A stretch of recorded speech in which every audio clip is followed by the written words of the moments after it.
আসসালামু আলাইকুম। চলে আসলাম আজকে হান্ডি বিপ, ভাইরাল সেই হান্ডি বিপ। আপনারা ইউটিউবে বা ফেসবুকে শুধু হান্ডি বিপ রাস্তার পাশে ফুটকার্টে দেখতেছেন হান্ডি বিপ। তাই হান্ডি বিপ আমরা দেখাবো 1 কেজি গরুর মাংসের মধ্যে। যেহেতু এখন কুরবানির মৌসুম, কুরবানির সময় বেশিরভাগ লোকের বাসায় কিন্তু ফ্রিজে কুরবানির মাংস, গরুর মাংস বা খাসির মাংস আছে। আমি দেখাবো আপনারা কুরবানির গরুর মাংস থেকে 1 কেজি মাংস নেবেন। 1 কেজি মাংস নিয়ে কীভাবে হান্ডি বিপ তৈরি করবেন সেটা দেখাচ্ছি। স্টেপ বাই স্টেপ সাথে থাকবেন।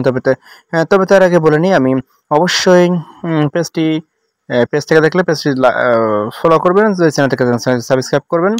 এই 1 কেজি মাংস নিয়েছি, তবে এর মধ্যে একটা নলি নিলাম। 1 কেজি মাংসের মধ্যে একটা নলি, এবং আমি যে মশলা আদা, রসুন, পেঁয়াজ, শুকনো মরিচ, কাঁচামরিচ বেটেছিলাম, বিভিন্ন মশলা বেটেছিলাম, সব মশলা একে একে দিয়ে দিচ্ছি, ধপধপ করে দিয়ে দিচ্ছি একে একে।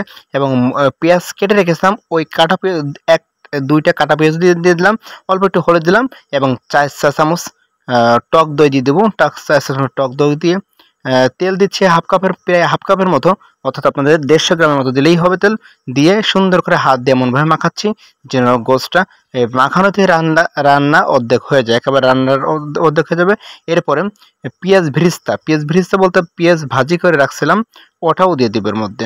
দিয়ে সুন্দর করে আমি 20 মিনিট এরকম রেখে দেবো।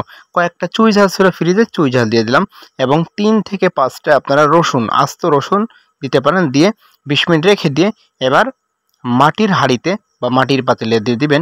আস্তে আস্তে আমি যেভাবে উঠাচ্ছি আপনারা এভাবে উঠাই দিবেন।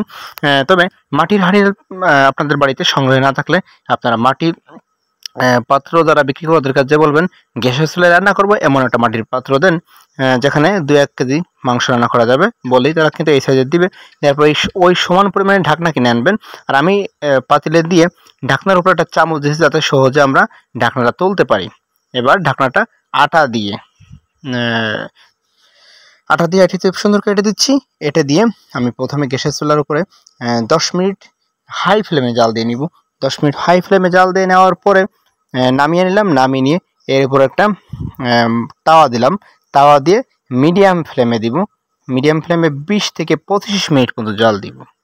দেওয়ার পরে দেখবো যে এবার চামচে টান দিলে পুরো ঢাকনাটা উঠে যাবে, এবং দেখবো উফ, রান্না কি চমৎকার হয়েছে, একেবারে নাক ঝলসে যাচ্ছে। মনে হচ্ছে তাহলে খেতে কেমন হবে, দেখতে যদি এমন হয় খেতে কেমন হবে। এবার বাটিতে আমি পরিবেশন করতেছি। ওহ, অসাধারণ স্বাদ, অসাধারণ টেস্টি বাইট। আপনারা বাড়িতে এই কোরবানির ঈদে খেতে ভুলবেন না। আপনি নিজে বানান এবং অন্যকে উৎসাহিত করুন। বিশেষ করে ভাইয়া বা আপুদেরকে বলবো, আপনার মা বা পরিবারের যা ঘরণী আছে তাদেরকে অবশ্যই রিকোয়েস্ট করবেন যে এই হান্ডি বিপটার জন্য আমার এই রেসিপি দেখার পরে তৈরি করে নিজেরা বাড়িতে খাই।